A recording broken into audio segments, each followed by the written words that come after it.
Why do you think that the young people become more censorious than ever? Isn't that when you're meant to be more free, more open? You know, you're more experimental when you're young. The end of corporal punishment. That's what happened. Yeah. No, Eric, that was a joke. Sorry, that was You're a not joke. supposed to go to the joke about how we stopped beating kids. All right. That was a joke. I missed that. It was under your breath. We don't beat kids enough, Eric. Yeah. That'll be the clip that we use, Eric. I know. Yeah, that's the Latino coming out. No, you're Exactly. right. We need to beat our children. Huh? That's right. Well, God, I've kind of lost the thread now. What the hell were you asking? The question was, why young people Oh, yeah, young people, yeah. This is interesting because there's all kinds of other data that we find. You know, there was a survey now by the FIRE, the Foundation for the Individual Rights in Education, 20,000, huge sample.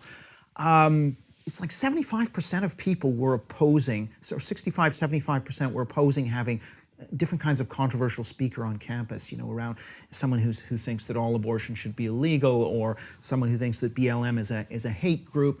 You know, you would have only 20-25% saying such a person should be allowed on campus to speak.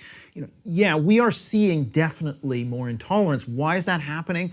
I think it comes down to this wokeness thing, which I mentioned, which is if you've been watching movies and reading books, and in your social media feed, if you're seeing this narrative in which you've kind of got the bad whites, and then you have the good white allies, and you have the minorities who are kind of, and typically the storyline will be about, you know, slavery, or it'll be about the Nazis, or it'll be, you know, this is sort of, I think a lot of it comes down to stories and storytelling, and the kinds of affective attachments people form to certain kinds of minority groups. Again, those sacralized race, gender, sexuality minority groups.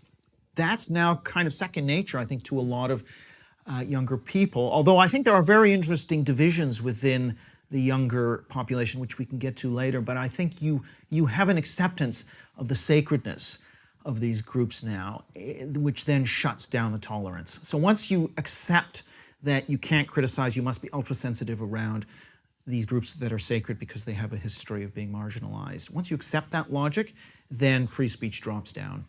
You know, so people say yes to free speech in the abstract, but whenever there's a clash with any of the sacred progressive values, free speech drops down. So yeah, I think we're facing a growing problem. And so I really think this is one of the reasons why I think simply playing the libertarian long game and thinking that, you know, good ideas will drive out the bad, eventually people will come to their senses.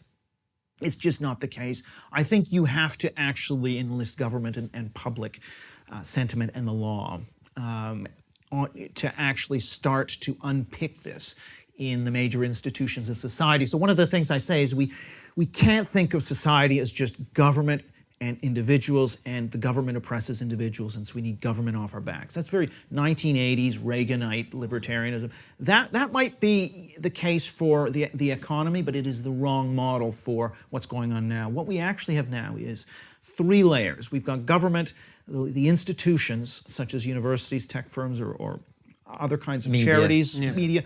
Less so media, which is, I think, a little bit more free market, but I can talk about that in a minute. And then you've got individuals.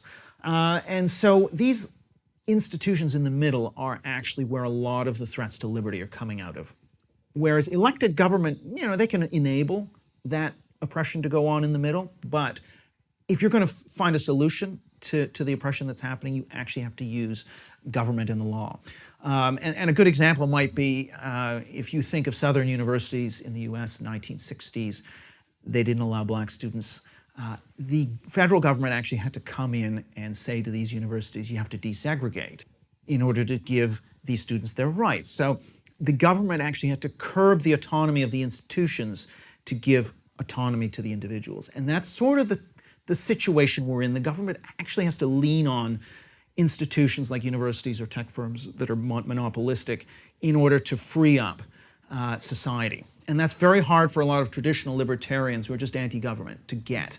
But we have to get past that kind of 1980s style reasoning and start to use government effectively to protect liberty, and it's actually not that hard a concept. If you imagine a gang of people out there who want to lynch you for hosting trigonometry. I mean, there are. There's more than one of them, mate. Especially in this part of London. Yeah, thankfully they're very weak physically. Yeah. but the only way you Says could the man who also has soy milk, by the way. Listen, I have dietary requirements. Leave me alone.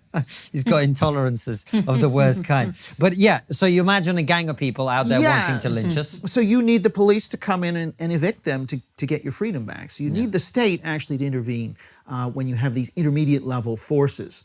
And that's the kind of world we're increasingly living in. And the problem is not that everyone in these institutions is illiberal. In fact, it's only a minority who are. But that minority, by playing these sacred values, is able to exert much, much more pressure on people's consciences and their fear of their reputations and everything. The small group is allowed to essentially force multiply itself by leveraging these taboos. And the only way you get at that is by making it so the institutions have no wiggle room. So if an institution like a university sort of is told you're going to be fined if you abrogate academic freedom as defined here, and that has to take precedence over any kind of subjective definitions of emotional safety and harassment in your policies, then when the activists come knocking and breathing down their necks on Twitter, in committees, and so on, the administrators in the universities can say, well, yes, we're with you, but we can't do it. Our hands are tied. And that's the response we're looking for, is to say, we don't want the administrators to declare loyalty necessarily to free speech. What we want them to be able to do is to say no to the activists. And once the activists are unable to push the administrations in their direction, they've lost their power. And that's the whole point, is to use the law and government to try and take away the levers of power that connect these activist campaigns to these institutions. If you can break that link, then all of a sudden you massively increase the freedom of the people working in these institutions. And it's not enough to allow people to sue. Yes, that is important. The Free Speech Union and FIRE and all of these groups are doing hugely important work. And Counterweight as well, which is Helen Pluckrose's organization. That's hugely important, that people actually have someone to go to if they come under attack. But it's not really enough, because still, for people to actually engage in a lawsuit, that's a lot of money, that's time, emotional distress. You're just going to take the easy route. So in order to get rid of that chilling effect that says, I don't want to touch this subject because I could be in trouble, I don't want to say this because I could be in trouble, in order to really address that, you need a proactive government that is actively looking at, hearing whistleblower complaints, that is acting in real time to shut down attempts to discipline people whose ideas contravene dogma, for example. And it's that proactive application of the law which is what I think we need to move to if we really want to address the chilling effects. Isn't one of the challenges going to be, so you've used the examples of university in the 1960s being overtly racist, but that was very easy to prove. Very, very, very easy to prove. This is far more difficult, isn't it, Eric? Well, it's not hard to prove. I mean, my surveys, which are by no means the only ones that have been done, show that there is a very substantial body of people willing to politically discriminate. So that's fact, right? Yeah. We know that the universities have become more and more and more ideologically skewed, losing their viewpoint diversity. Again, that's established fact. So we've got these two things, which are now. Let's imagine that the university had very few black or non-white academics in there, or even students. But let's just take academics. And we had surveys that were showing that 30 or 40% of academics would discriminate against a black applicant. There's just no way that would stand, nor should it stand, right? So that would be sufficient evidence for radical change and action to happen. We've got the evidence, but what the problem, and also the European courts and other courts have essentially said, you cannot politically discriminate. You can't just fire somebody because they're a Labour Party supporter. Your political beliefs are protected. So this is not legal.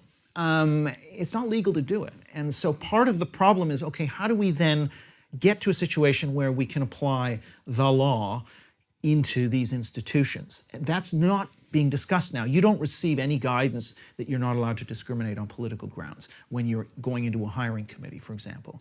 The universities are allowed to be blatantly political. I think they should have to be politically neutral at the administrative level, not the academic. Academics should be able to have whatever political views and say them in class, and well, that's fine. They've got their freedom, but I think it's at the departments. Departments saying we are a progressive department and posting political things in their common rooms. Again, different if individual academics post stuff on their doors, but for official parts of the university to be pushing a political message, I think should not be permitted in publicly funded institutions.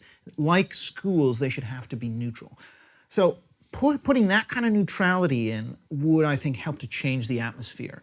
So all I'm saying to you is we've got the proof. I don't think we need more proof. We have pretty strong evidence now. It's just what do you do about it?